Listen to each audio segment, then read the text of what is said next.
Rabbil Alamin. Wassalatu wassalamu ala asyrafil anbiya wal mursalin wa ala alihi wa sahbihi ajma'in.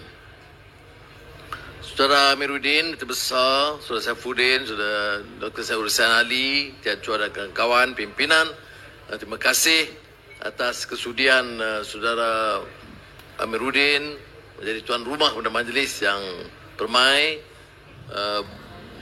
mengakhirkan Ramadan. Dia umumkan tanpa mengumumkan. Dia memaklumkan tanpa mengumumkan. Jadi saya tak tahu apa maksud dia. Saya nak mulakan dengan Ramadan kerana saya difahamkan Saudara Saifuddin akan beri tazkirah atas undangan itu besar. Tapi kita kena ingat, ya, seperti mana yang disentuh oleh Saudara Amiruddin, ini bulan Ramadan. Bulan Ramadan ini, ya, bulan rahmah dan maghfirah. Ya. Jadi oleh demikian, kita tidak boleh lari bagi umat Islam ini daripada dimensi kerohanian yang tebal dalam bulan ini.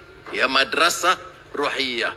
Ya ayyuhalladzina amanu kutiba alaikumus siyam kama kutiba alal ladzina min qablikum la'allakum tattaqun.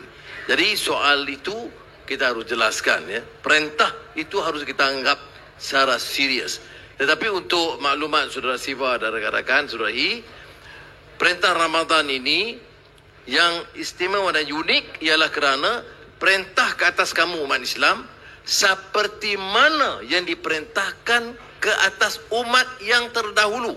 Jadi dimensi universal kemanusiaan itu ada. Jadi eloklah Saudara Hi puasa esok untuk menghormati semangat bahawa perintah itu kepada orang Islam, tetapi Al-Quran iktiraf bahawa amalan puasa itu pernah dilalui dan dilaksanakan oleh umat terdahulu.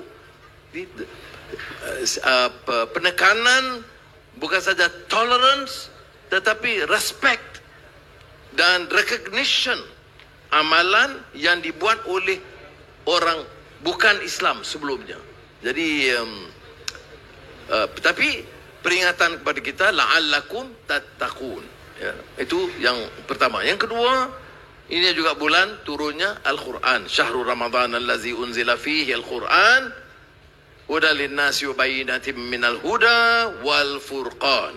Ya. Jadi kalau kita tahu turunnya Al-Quran, maka amalan membaca Al-Quran patut lebih daripada biasa.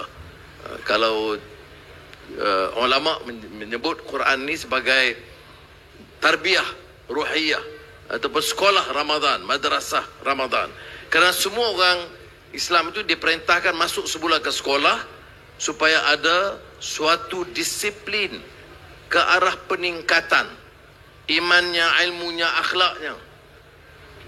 Jadi orang tanya mengapa disegerakan pemilihan parti sekarang. Kita buat bulan Ramadan kerana mengingatkan semua calon atau bakal-bakal calon bahawa etika itu sangat ketat, terutama bulan Ramadan. Kalau orang dalam pembicaraannya, kempennya, fitnahnya, egonya, ananiahnya, gururnya itu berlebih, maka dia melanggar semangat dan roh Ramadan itu. Jadi itu sebabnya maka kita putuskan kempen ini bulan Ramadan. Ada orang kata ini tak sesuai, tak betul. Ini peringatan khas bahawa harus ada. Dan ini juga tentang toman-tomahan. Saya jumpa tadi ada ketua-ketua cabang dan ahli-ahli majlis kerajaan negeri termasuk YBI. Kerana desas-desus, saya telah beri laluan pada kawan ini, saya setuju dengan orang ini, saya sokong orang ini. Saya ini presiden. Jadi saya okey semua. Orang bagi tahu saya nak bertanding. Okey. Jadi itu dia bawa kepada cabang. Saudara Anwar telah pun memberikan laluan mudah kepada saya. Dia sebut sendiri kepada saya okey. Jadi yang ada menerima. Jadi saya mintalah kerjasama saudara. Saingan itu dengan baik. Ya. Kerana ini akan mempersulitkan kerja. Lagipun saya pun tak sangat confident. Sebab ada beberapa hari lagi, kalau saya cakap lebih kan orang nanti calon presiden mungkin juga 8 bulan ni, ya. Jadi belum pasti tidak ada pertandingan. Tapi saya harap biar jelas pada malam ni ya. Memang saya bagi kadang-kadang kawan-kawan yang bertanya ataupun saya tanya kedudukan mereka, kerana parti ini mesti juga dilihat sebagai mewakili semua. Ada Sabah Sarawak, ada China, ada India, dan majoriti Melayu. Jadi kadang-kadang saya tunjuk concern ya. Apakah ada konsensus India, ada konsensus China, ada konsensus. Itu memang ada. Itu saya tidak fikir penglibatan secara langsung dalam proses pemilihan ya. Tetapi saya bimbang kalau kita tidak ada persefahaman ini mungkin mempersulitkan ya. Akhirnya tentang perdebatan yang semula-mulanya dengan Saudara Rafizi dengan Datuk Najib. Datuk Najib dia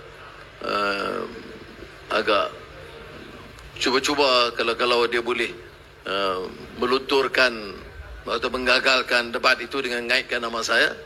Saya ini pantang dicabar ya. Jadi walaupun sudah tahu saya cabar Najib berdebat ni sejak dia timbala Perdana Menteri. Dan saya selalu cabar ni Perdana Menteri untuk debat. Bukan orang yang dah terbuang dan tersisih dan terhukum. Tetapi oleh kerana dia cabar, maka sukar saya menolak. Ramai kawan-kawan yang tak setuju. Mengapa saya layan seorang yang ada rekod begini rupa. Dan pula bulan Ramadan.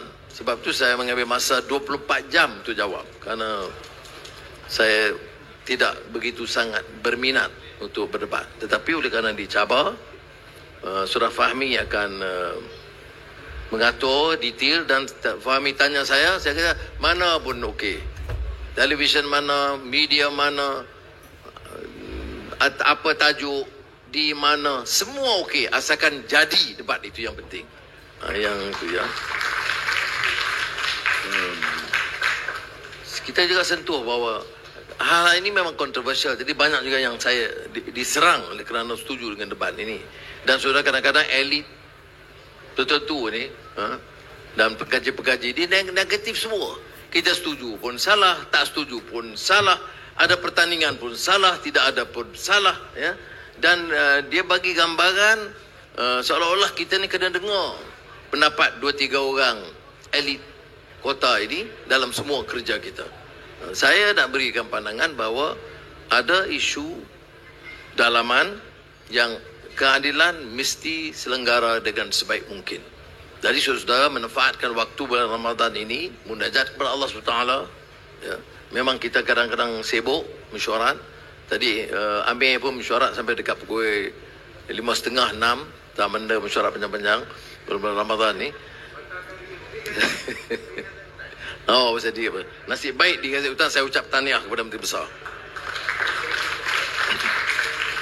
Jadi saya harap ya, walaupun kita ada perbicaraan tentang politik begini, saya mintalah kawan-kawan terutama umat Islam untuk anggap Ramadan ini sebagai suatu madrasah ruhiyah atau tarbiyah atau ruhiyah atau sekolah Ramadan untuk kita tingkatkan. Dan bagi rakan-rakan yang bukan Islam, mintalah tambah doa dan amalan mereka termasuk puasa mereka. Tapi saya sebut tadi dalam tazkirah di pejabat, saya tidak setuju dengan peraturan ada di sekolah kantin ditutup termasuk untuk bukan Islam.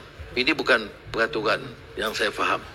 Islam asalkan you hormat, janganlah cuba makan depan orang Islam, saya kata hormat, tetapi untuk anak-anak bukan Islam harus diberi ruang untuk makan di kantin.